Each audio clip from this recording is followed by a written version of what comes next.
For almost 30 years, the World Cup had a familiar shape. 32 teams, 8 groups, 1 month where the football world felt small enough to fit on a wall chart.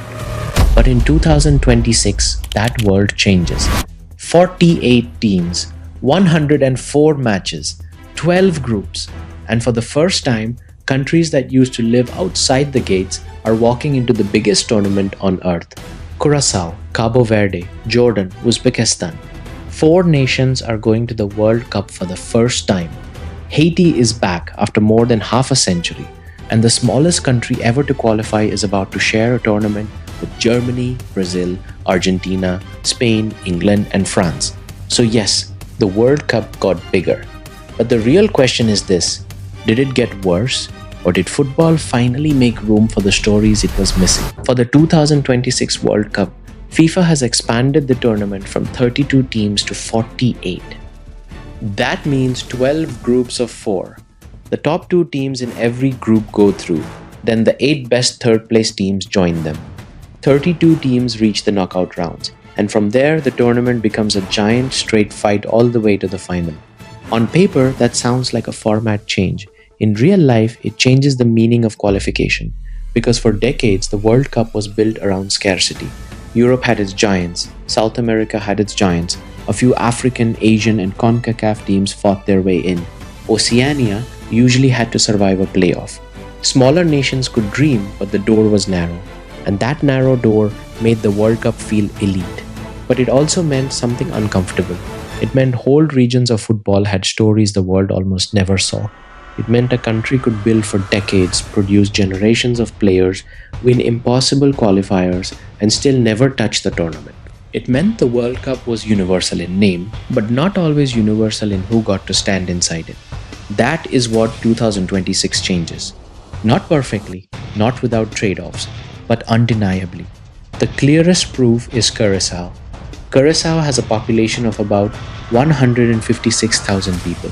Smaller than many cities, smaller than many football stadium catchment areas, smaller than the number of people who will watch some World Cup matches from the stands across a single week.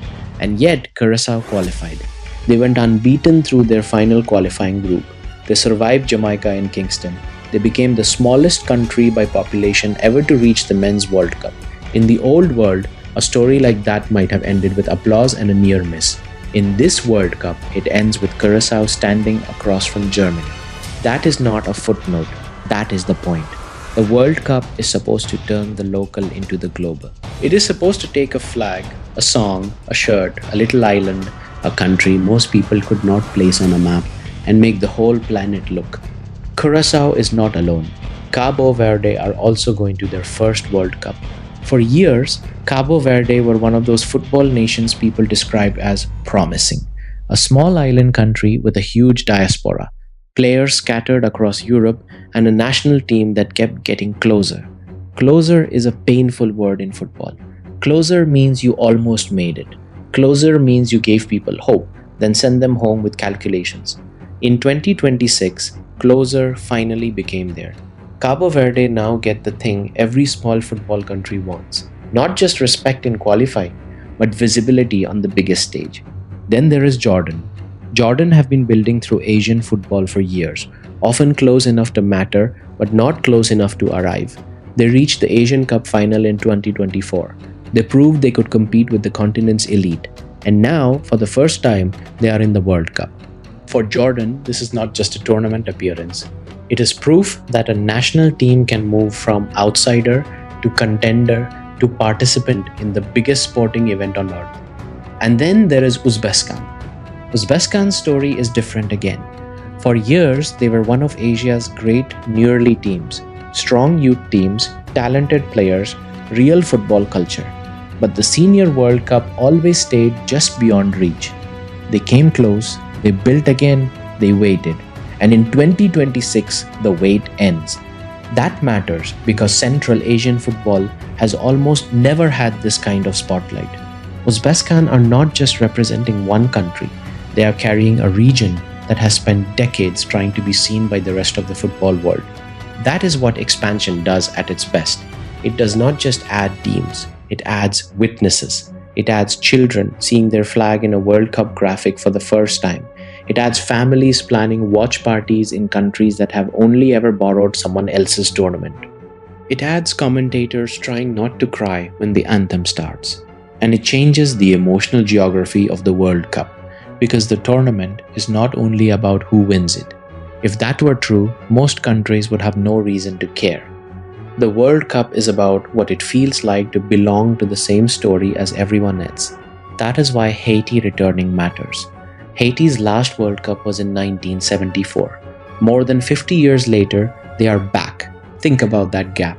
An entire generation was born, grew up, had children, and maybe grandchildren without ever seeing Haiti at a World Cup. For countries like that, qualification is not content. It is memory being repaired. It is people saying, we are still here. And this is where the 2026 format gets complicated. Because the criticism is real, more teams can mean more mismatches. More matches can mean more fatigue. A bigger tournament can feel less sharp.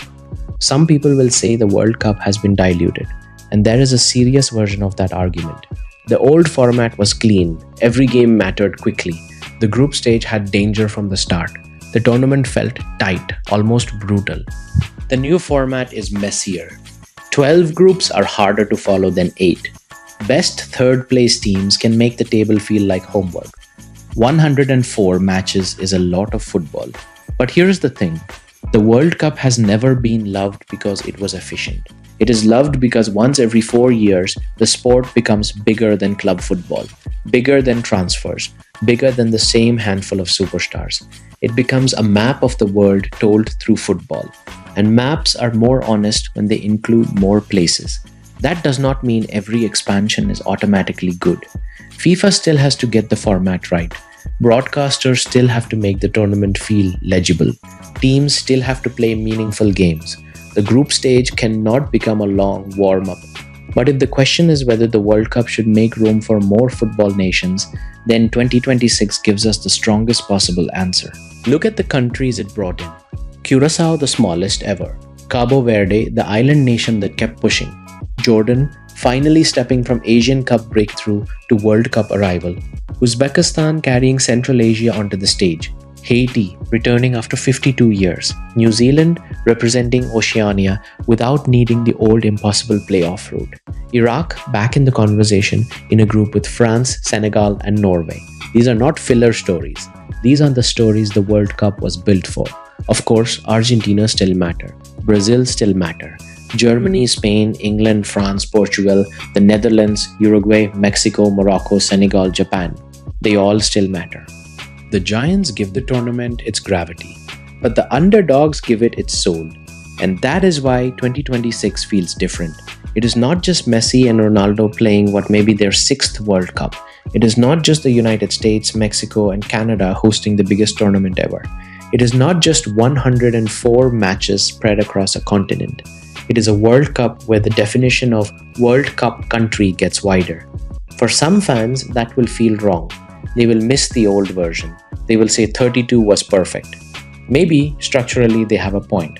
But emotionally, football has always belonged to more than 32 countries.